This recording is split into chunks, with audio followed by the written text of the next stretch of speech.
Hey, what's going on, everybody? This is episode 281. We're recording this live on April 20th, 2023. This is Human Factors Cast. I'm your host, Nick Knack Paddywhack Give a Dog a Roam, joined today by Dingleberry Kirby. Hello, that's awesome. We need that every week. I went with it last week. I'm going with it this week. We got a great show for you all tonight. We're going to be talking about relatable robotics that Disney is putting together. Later on, we'll be answering some questions from the community, including the most exciting project we've ever worked on using ChatGPT and other AI models in your research, and what the best methods are for finding a mentor through a voicemail. First, we got some programming notes. Barry, what is the latest over at 1202? So 1202, we've got Naturalistic Decision Making with Rob Hutton. I spoke a bit about this last week, where he gives us this idea about what naturalistic decision making is, and really how that's taking very academic methods and taking out the lab and bringing them into the real world and actually giving us some stuff that we need to be able to use in real world application. And then there's going to be a short break for about 3 weeks. So there's not going to be any new episodes for at least 3 weeks because of the Human Factors Conference coming up and, quite frankly, me being very busy. So we're taking a short break, and so we expect to be back at the back end of May. Yeah, and let's just take a quick moment to appreciate and recognize Mr. President Barry Kirby. Congratulations, man. That's awesome. I'm so proud and so honored to have been made president of the Chartered Institute of Ergonomics and Human Factors, if I could even say it. No, it is. It's one of these things that like lifelong career highs, as it were. So now that obviously getting to be president is one thing, now I've got to actually do something with it. So the next 12 months, I'm thoroughly looking forward to seeing what differences we can make. I'm looking forward to it too. And now that you're president, I'm looking forward to your commentary on this week's story. So let's get into it. That's right. This is the part of the show all about human factors news. Barry, what do we have up this week? This week, it's Once More with Feeling, exploring relatable robotics at Disney. Disney's Indestructibles project focuses on creating robots that are emotive and relatable, instead of prioritizing stability or reliability. Disney wants its robots to evoke human emotions by showcasing relatable character traits, mannerisms, gait, or expressions. The project's aim is to create robots that can tumble whilst remaining in character. Disney's latest prototype was showcased at South by Southwest in March 2023, where the company was able to realize the full potential of the Indestructibles project, and the crowd cheered for the little character. The team had to adopt a modular design strategy to keep the scale small, reduce points of failure, and provide shock absorption, and use carbon fiber to minimize weight. The software interface for the robot is simple, interactive, allows for smooth blending of motions already grounded in the physics of the robot. The team has discovered that there is a huge unexplored space of robotic locomotion that evokes human emotion.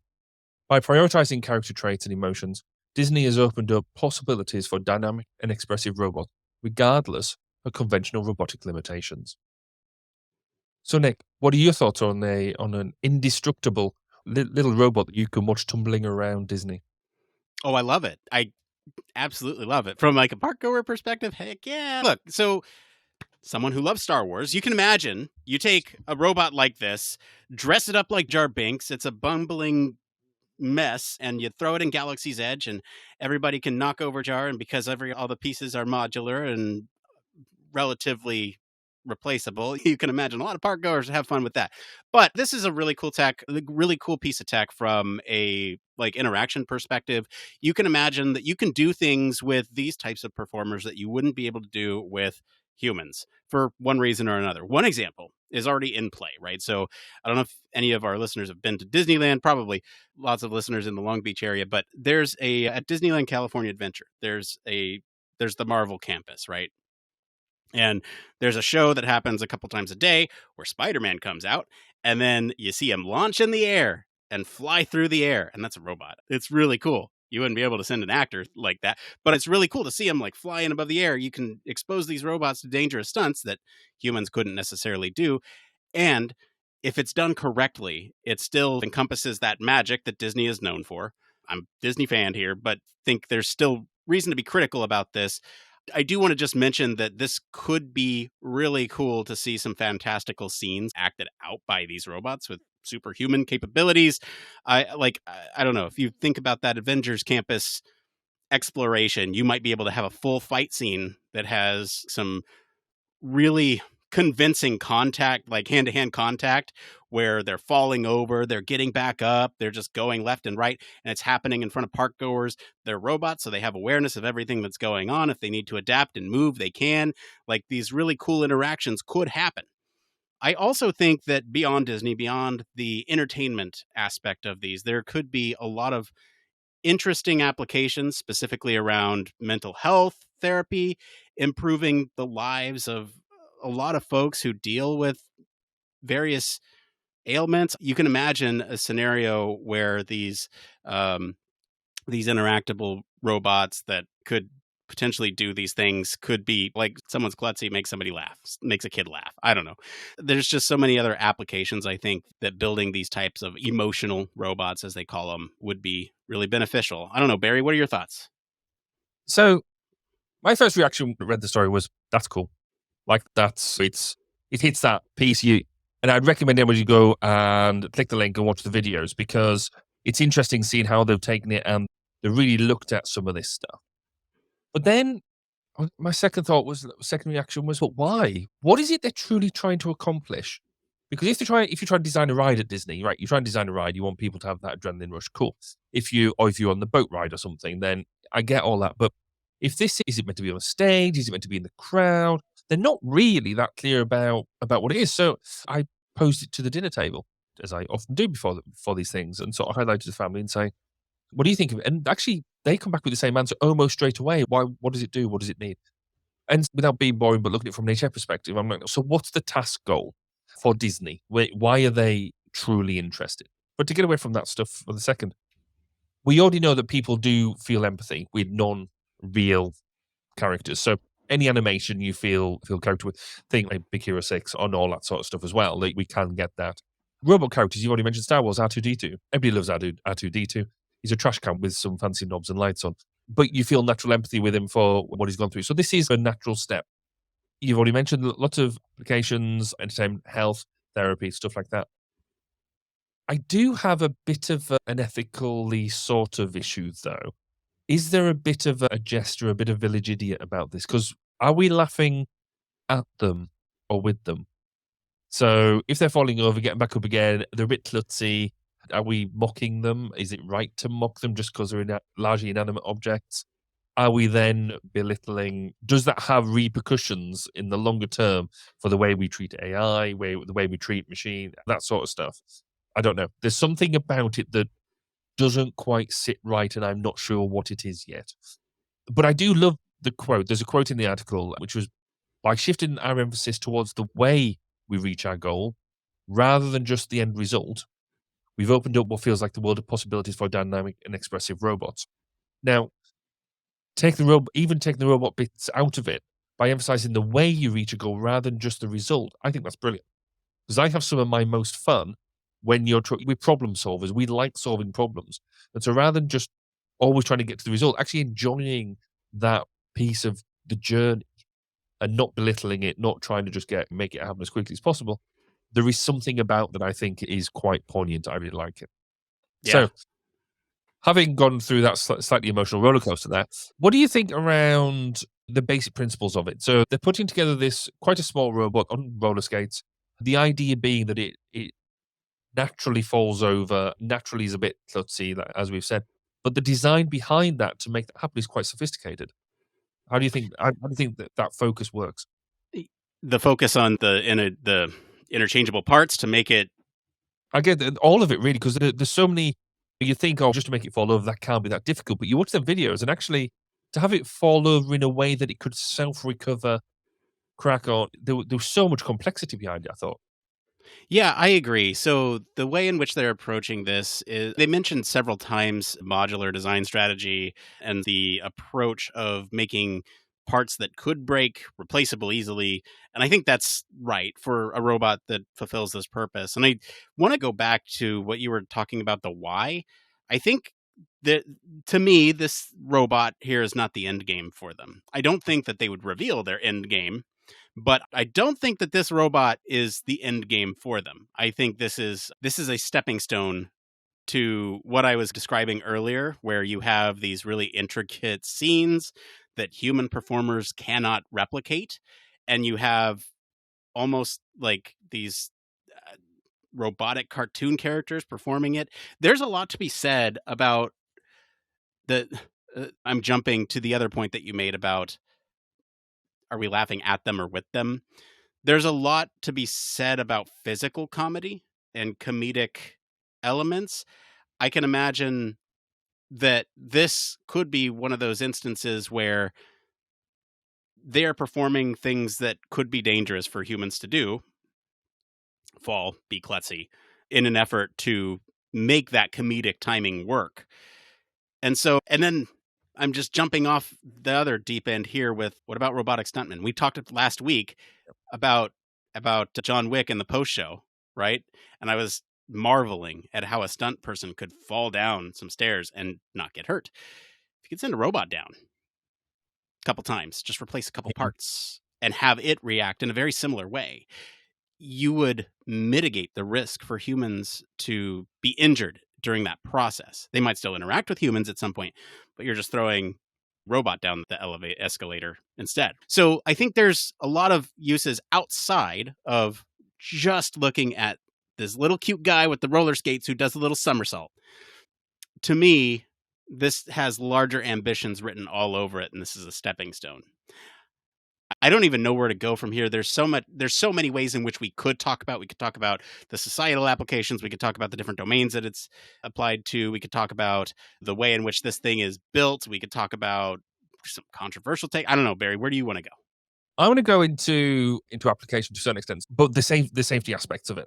And this goes down that whole human machine teaming, or the human machine interaction rather than teaming sense. So if you've got one of these things in a crowd of people, and I think that's probably some of the reason behind the sizing of what it's done. If it falls on you as just a person in the park, it falls over, it lands on your foot or whatever, then it's not going to cause that much damage.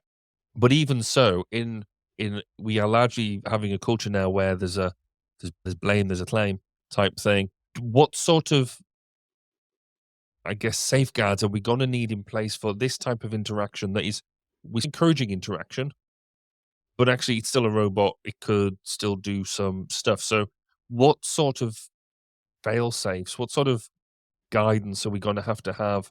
Could you just let this loose in a park and just say, go big guns? If it's still alive at the end of the day, then, well, that's a bonus. Yeah, that's interesting points. And as somebody who follows a lot of the news coming out of the Disney robotics side, I can at least comment on some of it, right? So take an example that exists today, the Spider-Man example that I was talking about, right? They launch a robot and it flies through the air. This is all done over an area where there's no park goers. And so Yep. it's not going to fall on anybody. You can see it from a wide variety of angles. It just happens. And so that, in a way, is constraining that safety element, unless something dramatically catastrophic happens, then you're not going to endanger your park guests. Now, with something like this, I can imagine the fail safes would look similar to start. There were these big grand plans when Galaxy's Edge first was introduced as a concept, that you would have droids roaming around the park autonomously amongst park guests. And that is still not a reality today. Mm-hmm. I think largely because of the safety element, people tripping over them, people not paying attention to them, the density of park goers in one place is probably a large factor too. You're probably limited in where you can launch them, what days you can launch them, right? All these different things. And so I'd imagine that they are keeping all that in consideration whenever they'd want to put something like this into the park. And then the interaction element, I can imagine a situation where they might small scale test this first, where instead of actually roaming around the park, you have that character as a meet and greet. And maybe it's behind a little partition or something. So that way it can do what it needs to do and be a little klutz behind the scenes. And then anything, it's not going to impact you because you are behind that partition, right? So I think there's still some interactable elements there, but maybe not necessarily the piece where you're going to get injured. And then the next test would obviously be to take away that partition and see if it can interact. Yeah. and see if it can interact. So I think that's, at least from my perspective, where the safety element is, that the slow roll and to see how each one of these pieces works together before exposing fully to the environment. And I guess there's another, because most of the robots I've interacted with, they've been in a very sterile but also adult environment. As in, you've got, so I was going to say grown ups. I've never been accused of being a grown up, but you're talking like over 16s who know what the fact that it is a robot and that type of thing. But obviously, Disney's full of young children, very small children, and so I guess I'm qualifying myself to a certain extent because I said earlier, they've also designed it so it's quite small, but actually to a certain size of child, this is still going to be quite a sizable object as well. So who that maybe doesn't have the social understanding or the necessary human machine teaming understanding that we have at the moment. That yeah, it's fun, it's whatever it is, but it's still not a human to play with. Whether how much that influences the design. I quite like some of the stuff that they suggested in the design, that they've made it a certain amount of elasticity in the joints and the actual material itself, because they fully anticipate it is characteristics that this robot is going to have. But still, fundamentally, the emotion, and what's quite interesting is the face of it is just a smiley face. That's not changing. It's a fixed, from what they've got as a robot, it's a fixed face at the moment. For Yet now. it still conveys, but at the moment, it still conveys that sort of emotion, which I just think is thoroughly interesting. I think there's going to be a whole bunch of PhDs span off this to using this as a basis of experimentation. And I think it's going to be really interesting to follow. Yeah, I agree. And I think there's going to be, back to the safety elements, there's always with character actors, you have humans right beside them to step in if, for whatever reason, there's drama happening with the character. That character cannot break that immersion for the children, right? That is one of their goals, is to not break that immersion for the park goers. And so Yeah. it's the role of the handlers, so to speak, to step in and say, hey, you need to leave, or please don't, whatever, or who's going on break right now, they can't take a picture with you. It's their role. So that way the person, the character, is protected.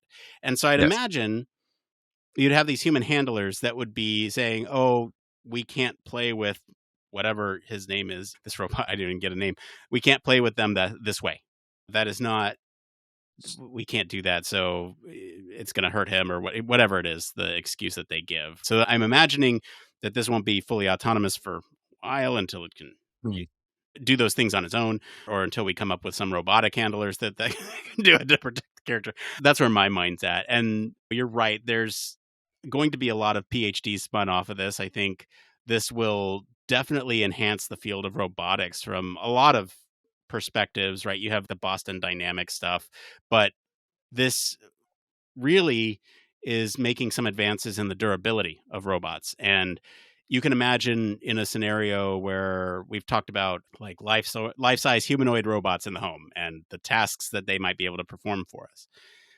You can imagine that if we look towards this modularity design and this durability, adaptability components of being able to swap out pieces of a robot that is meant for, I don't know, I don't want to say physical abuse, but it is Yeah. physical abuse. And if you have robotics that are in environments in which they could get hit by things, right? I'm imagining like in a factory floor or something, lifting stuff up, and the person operating the forklift doesn't see them, and they run over them, and so you just need to replace a leg instead of the whole thing. So those types of applications where there might be a little bit more stress testing, I think you can certainly see those types of advancements coming in. There's also the advancements in emotional expression, and specifically through this one in the form of movement, right? Because you mentioned the face is static, but movement and non-verbal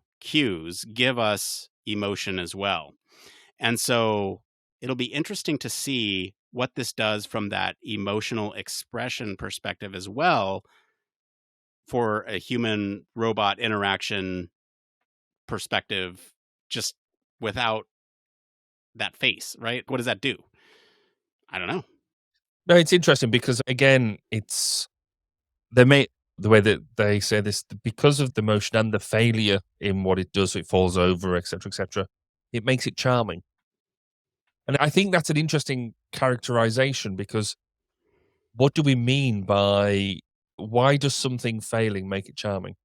Why does it mean, let's see, why does it mean falling over makes it there's a Because that's certain, human. but is it though? Because we don't, not everybody walking down the street falls over all the time. But it's, again, it goes back to this, what is it we're truly laughing at or with or whatever? Because actually, you could argue being that bit, that slightly klutzy character, is almost very British. It's that idea what people think that British people would, they might fall over or something like that, but it would be almost either ignored or a very laugh it off type of thing. But actually, why would that possibly, why do we interpret that as charming? Why do we interpret that as a characteristic that is good? I think there's something to dive into. Again, maybe it's an area of study about, why do we, is it true? Are we truly feeling empathetic with it? Is it like, oh, that is something that I do or whatever? Or is it because I fell over, therefore I'm better than it? Where, what is that feeling that we would truly feel for it? I'm not entirely sure that charming is the right description. Could be wrong. Need to see it. Need to see it work. I still have this hankering feeling that it's a bit of the laughing at the village idiot rather than something that you're empathizing with. Or am I just reading too much into it? But what if the village idiot's a robot? That's true. Yeah.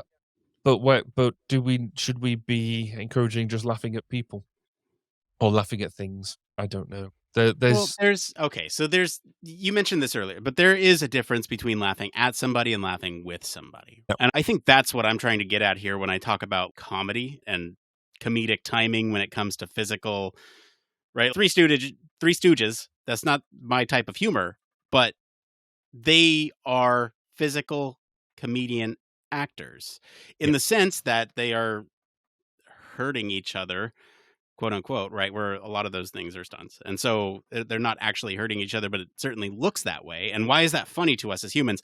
I don't have that answer, but that is something that we certainly, a certain demographic, enjoys watching. And I can imagine that there are just, there are certain situations where klutziness is funny and just clumsiness, because we've all had that scenario. You fall down a flight of stairs and then get laughed at in the office every day after that because you fell down the stairs. Yes, I still remember that. So there's but that happens, right? That happens. And people in hindsight can laugh at how silly it is when it happens to you. You can be like, "Oh man, I can't believe I got a hairline fracture in my arm because I fell down the wrong way." Something. And at least with a robot, no one's getting hurt.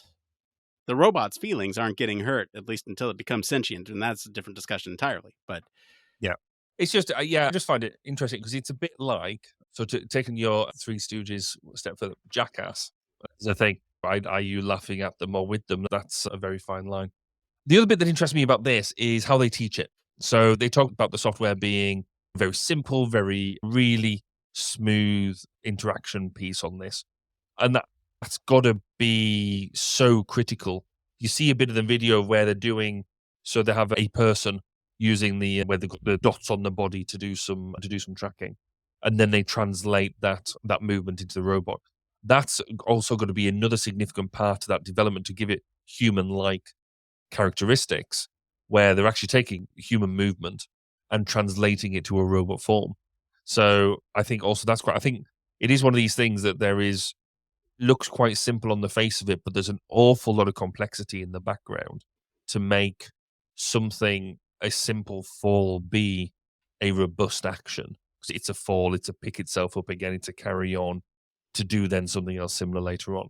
So I think that whole development cycle is also quite a complex thing. yeah,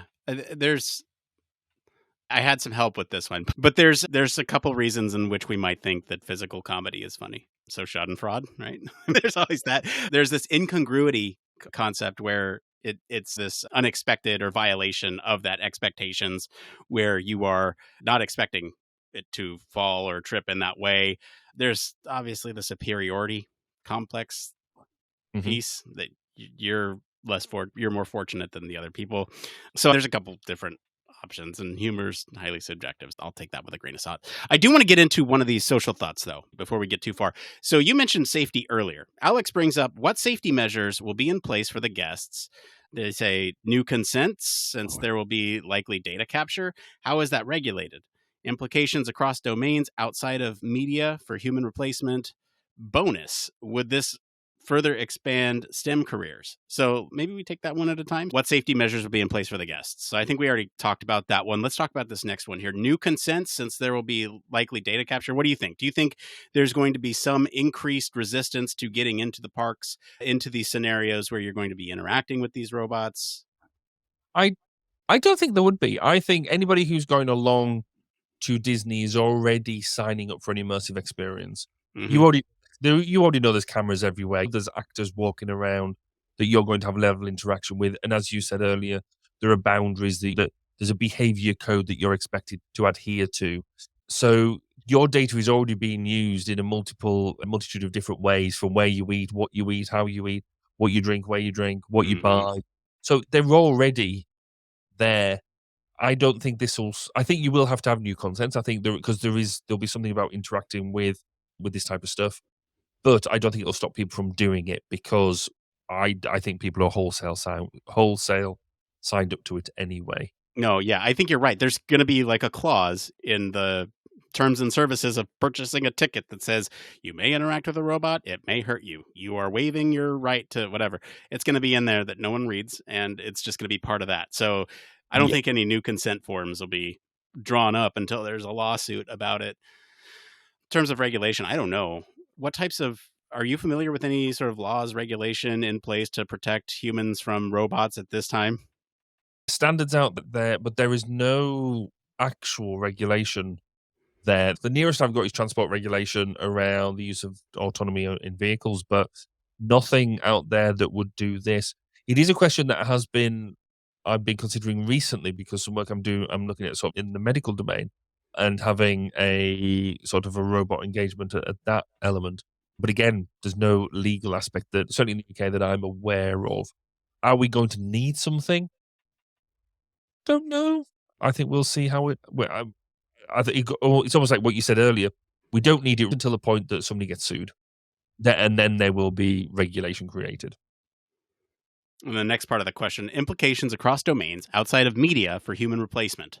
I think we talked a little bit about this with like factory floor settings, being able to modularly replace these robots, in-home humanoid robots that need replacing parts. Just in terms of the emotional aspect, we had talked about putting devices in elder care homes a while back. And for that emotional support, I can imagine putting a robot was it a robot or was it a voice chat? I don't remember. It was something. But I can imagine putting an emotional support robot in people's homes to help out with that. So, yes, for human replacement, certainly. What other scenarios can you imagine there, Barry? Looking after children, quite simply, it's a child companion. We already have various things with videos built into them, cameras built into them, and that type of thing. Huge toys that they can play with. Why not? Nannybot. Yeah, why is this that? I can easily see being the your child's next best friend. Again, for children's therapy, we talked about adult therapy, but also children's therapy. I think there is a potential. I don't know. There was a potential law aspect here, a justice thing, where you're wanting to get money out of children, and if you've got something like this that is a much more engaging thing than some what comparatively old white man trying in a uniform trying to get you to describe what happened as a 3 or 5 year old, you might relate more to a thing like this than you would anything else. But I don't know. There's potential lots of different types of application from the word now that I can't remember the name of. But basically, looking at you having robots available to do different things, but they're not having a level of engagement, but they can be easily maintainable and easily replaceable.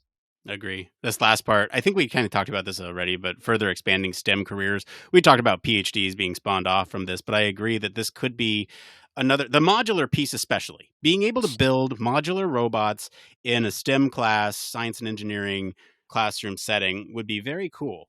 And I just think the emotional piece could add an additional element to that, at least from a human factors perspective. Let's get human factors engineering in at the STEM level. That would be great. Any thoughts on that one? Yeah, it's just asking for 3D printed parts, isn't it?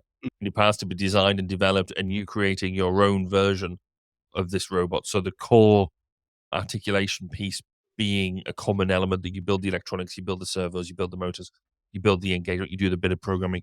But the limbs, the arms, and the head, you can print your own custom versions of them. And I dread to think what some kids will come up with. I dread to think what some adults will come up with. But yeah, so there's clearly a lot around that. It would be a great, really good teaching mechanism. Not only because you could print out, so you could design and print some stuff, but actually it would have to work within the system. So if you built two limbs that were unequal, it would misbalance the robot. So it would fall over and not recover. So you'd have to not only just design some cool stuff, because you're going to come up with some weird and wacky stuff, but you'd have to look at the entire system to make sure it fit in with the system, and that would be quite a nuanced piece of education. Yeah, or you could have the uneven things and fix it through software.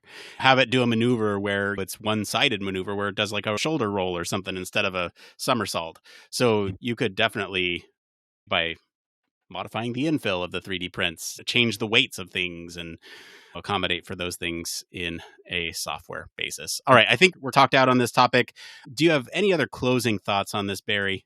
Actually, you just inspired a thought just by that last comment, that by doing that would be a natural alignment to the way they design fast jet aircraft now, because they design fast jet aircraft to be aerodynamically unstable, and the software fixes it to make it more agile. So yeah, that would make that directly applicable to modern day engineering. There you go. The last thing I'll say is that I'm excited. Let's bring it on. I can't wait till this is like humanoid robots and I can see Spider-Man fighting, I don't know, Venom in the parks, and they're just beating each other up and flying everywhere. That'd be cool. I'm excited for it. Let's make it happen, because humans can't do that in a safe way that's replicatable every couple hours for a show. All right. Thank you to our patrons this week for selecting the topic, and thank you to our friends over at IT Spectrum for our news story this week. If you want to follow along, we do post the links to all the original articles and our weekly roundups in our blog. You can also join us on our Discord for more discussion on these stories and much more. And of course, you can always leave us social thoughts by using the hashtag HFC Social Thoughts. We're going to take a quick break. We'll be back to see what's going on in the human factors community right after this. Yes, we want to give a huge thank you, as always, to all of our patrons. We especially want to thank our Human Factors Cast All Access patron, Michelle Tripp. Patrons like you truly keep the show and the lights on and everything just going. We need your support, and we appreciate your support. So thank you. But now it's time for that show where we do the thing. So, Barry, I'm going to have you do this one this week. Oh, right. Okay, let's do it. Caught you off guard. Okay, ladies and gentlemen, hold on to your hats. Buckle up, because we have some breaking news. Are you ready for it? Brace yourselves. Here goes. We officially have a Discord server. That's right, our very own secret society, a secret clubhouse for all high-flying professionals like yourself.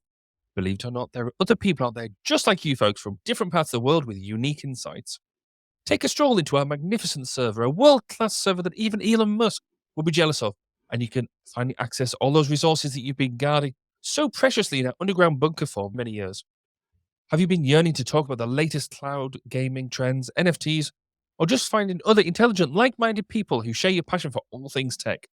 Our Discord server is the place to be. And don't even get me started on our voice channels. You can finally lose your inhibitions, unleash your true voice, no more soulless, dry text messaging. You can even chat with other users in our lab chat.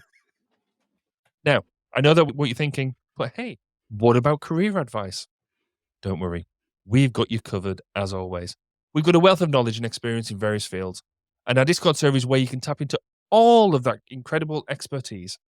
Ask the most brilliantly dumb questions, that's my job, and post questionnaires for research, and voila, you have your career trajectory all figured out. So what are you waiting for? Join us on our Discord server now. Let's get this party started. Sometimes they're great, and sometimes they're not, and sometimes they're accurate, and sometimes they're not. But yeah, we have a Discord server. Come join us. All right, let's get into this next part of the show. That's right. It came from. This is the part of the show where we search all over the internet to bring you topics the community is talking about. So if you think any of these answers are useful, just give us a like wherever you're listening or watching right now to help other people find this stuff. All right, we have 3 up tonight. We have 2 from Reddit, one voicemail, which is nice. A nice change of pace here. And if you want to leave us a voicemail, that's humanfactorscast.media/voicemail. You can do that. And if we like it enough, we'll feature it on the show. All right, this first one here is by DeanaSerraUXR on the UXResearch subreddit. What is the most exciting project that you've worked on? Tell me about your favorite project that you've worked on. I love discussing new features for AI with security cameras. Want to hear what excites you? See, I struggle with this because I've been lucky enough to be involved in a broad variety of stuff. So early on in my career, in my HF career, I got involved in the early touchscreens in civil aircraft and helicopters, playing with them before. Now they're all over the place. But this was like really, we were actually looking at what technology gets involved and how you apply them. And that was also when I was like, that was my early introduction to human factors. So that always has a sort of a special place in my heart. But then a couple of years on, I was then designing an interface for the Harrier GR9 fast jet aircraft. Fast jets, and what is not to love about playing with such pieces of high tech? But what was really cool about this was I was putting a single system, the team was putting a single system into an already super complicated platform that we wanted the pilot to be able to access when all they've got is a hands-on throttle and stick that was already crammed full of the equivalent of control or delete and stick a finger up your nose to make it happen. We were putting color into a monochrome cockpit. That was phenomenal. It was really good fun. But then more recently, I've been doing a couple of years ago, interface design on nuclear submarines, leading a team implementing new processes. So whilst I was doing some of the design work, I had a team who was doing the design work, but we were developing it in a completely different way, bringing in more agile and things like that, and fundamentally being trusted not to mess it up. Yeah, that wasn't the question. You wanted 1, but I've given you 3, and I could have picked in a bunch more.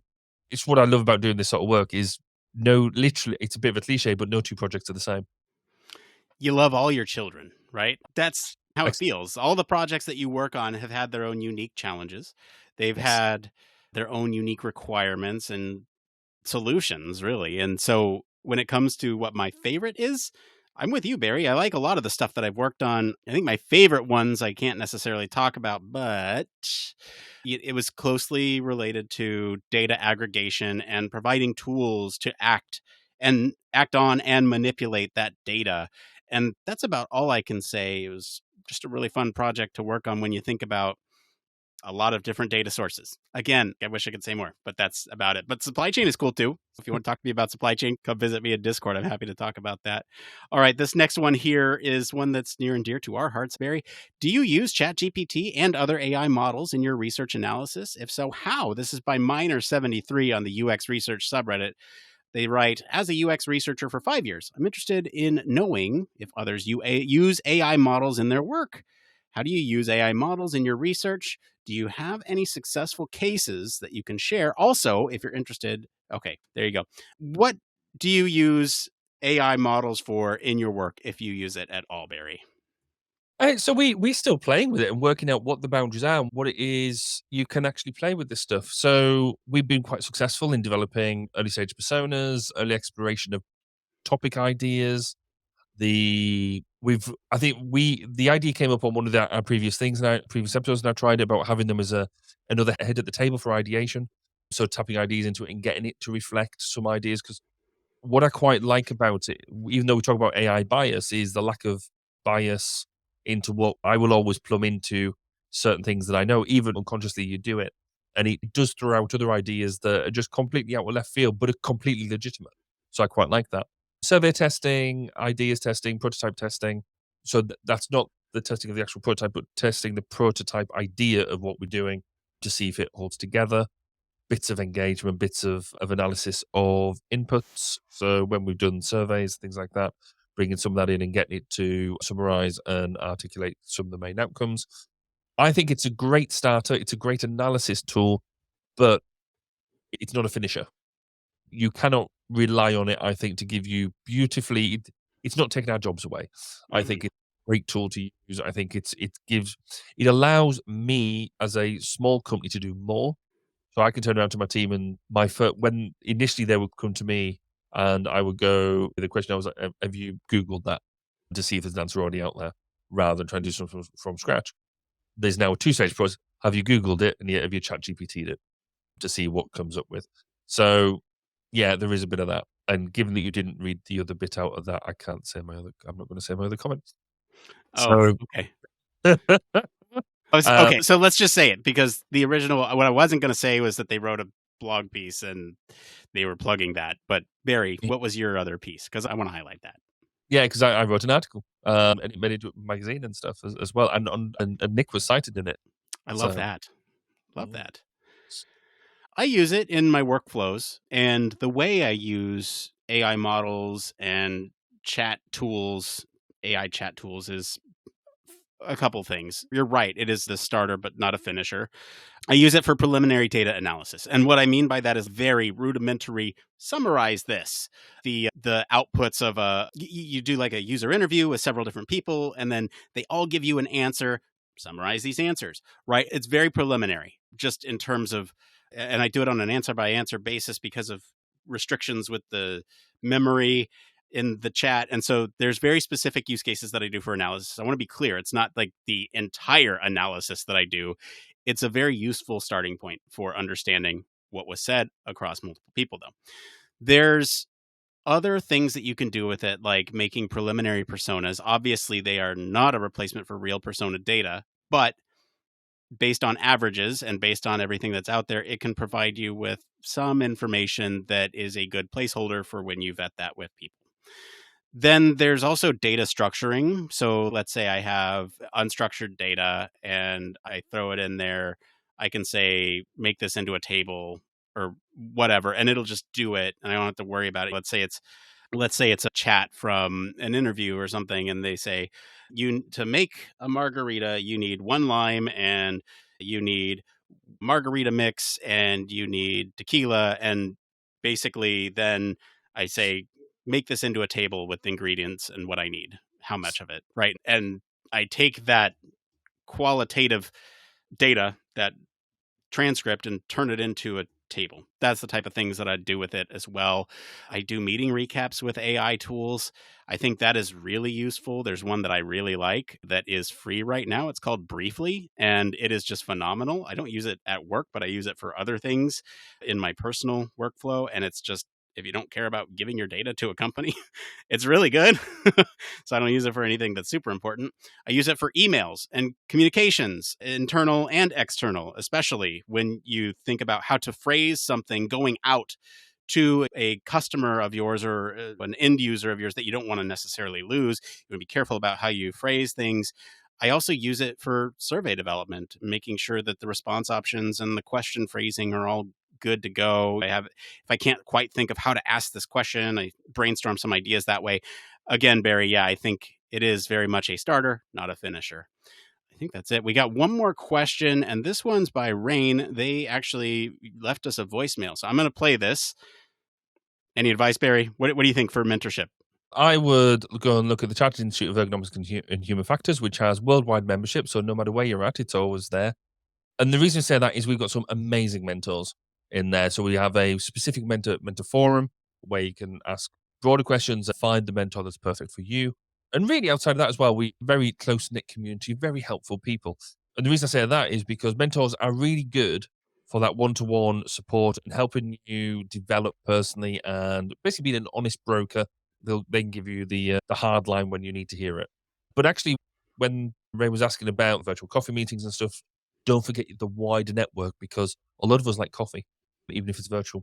And we're all very friendly people. So take both sides of that and do both. So I would personally push the Chartered Institute of Ergonomics and Human Factors for obvious reasons. Nick, what do you think? Where would you go? Mr. President. So look, there's a couple options. One of the easiest, I wouldn't say easiest. It's always going to be difficult to, let me say that. It's going to be difficult for people who are awkward about networking. Let me just put it that way. If you find yourself in a situation where you are networking with others, so let's say at a conference, maybe perhaps one that's happening next week in the UK. If you find yourself in a room of folks and you find yourself talking to somebody who's had a similar background as you, similar experience as you, similar career trajectory that you want, you might want to pull them aside and say, hey, I really appreciate the chat that we had. Would you be okay if I reached out and followed up a little late? You don't have to call it a mentorship thing, but just I'd love to have a chat with you a little bit later. I would love to learn a little bit more about how you handled these types of things in your past. You don't have to call it a mentorship. It can be really informal. I also want to talk about the types of mentorship that you can have. There's a structured, set up for you mentorships where you're like working at a company and somebody pairs you with someone who knows the ropes, has been around for a while, and they can teach you.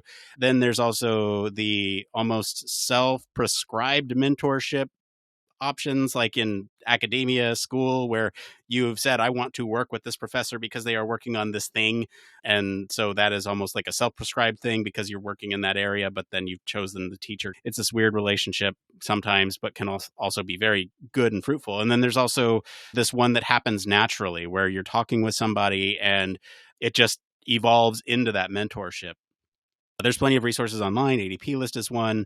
I'm a mentor over there, full disclosure. I think that I will describe one instance that worked on me. Somebody cold messaged me on LinkedIn and said, hey, would you mind talking about human factors? And I said, no, I would not mind talking about human factors. They had some really interesting questions that I didn't mind answering for them. So cold messaging on LinkedIn, providing a little bit of context around your situation. And again, spelling out the background piece. And then, of course, you can always visit us on our Discord. There's a ton of people in there that you can ask for. You know what? Myself included. I'll throw myself in there. And presumably Barry, too, if he has time. But throwing us in there, Barry. You reach out to us. We can be your Discord mentors. Okay. Yeah. Anything else with that one, Barry? Or should we move on to one more thing? Actually, there's one small thing, because when you talk about different types, I think it's also you need to work out what it is you want from a mentor as well. Because if you want promotion within your company, so if you've got a company and so you can often get senior people within your company to mentor you. And that's useful because they will know the other players within the company, how the company processes work and stuff like that. That's good. However, you've also got to remember that with them, the company might not come first, but it will certainly come equal par to you. They will not put you above the company at that point. And that's nothing against them. That's just the way life is. If you're looking for your own professional development, somebody to be an honest broker for you, I would strongly recommend getting somebody outside of your company to be a mentor, because then they can be objective. I've done it quite a few times with mentees where you've been there. Is this the point where you need to move department or jump ship or do something like that? Because you're not necessarily getting everything that you need here. Or they might be having a hard time with it within the company, and you can be that objective. Is this person treating you in the right way? Maybe you need to raise this up and give that sort of affirmation. So just be clear about what it is you're wanting out of a mentorship, because that will direct you to the sort of person that you get, either internal or external, to your organization. Good points. All right. It's time for one more thing. It's where we get the opportunity to talk about one more thing. Barry, what's your one more thing this week?